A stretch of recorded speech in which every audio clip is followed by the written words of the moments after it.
For today's video, samahan niyo ako pumunta ng business park. Madali lang ang aking pagbihis. Nagsuklay lang ako ng aking buko.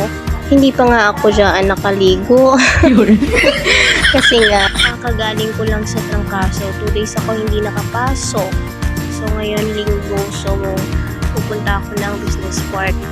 Nagkulong na nga lang ako dahil nga hindi ako nakaligo. Para naman mabango tayo pag dumaan sa mga tao doon sa business park. Pagkatapos na ay naglakad na lang ako papunta sa labas. Nagantay ako ng tricycle. Medyo konti lang ang mga sasakyan ngayon dahil nga linggo, walang pasok. Pagdating ko ng business park ay kasalubong na agad ako.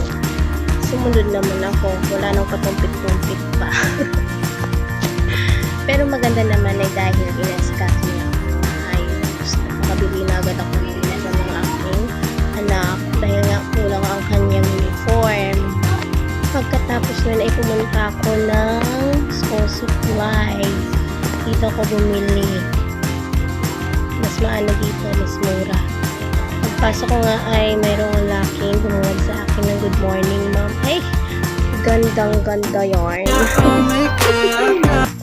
Pumunta ako sa mga watercolors, crayons, rulers, mga gunting, tsaka iba't ibang mga kailangan sa school ng anak ko.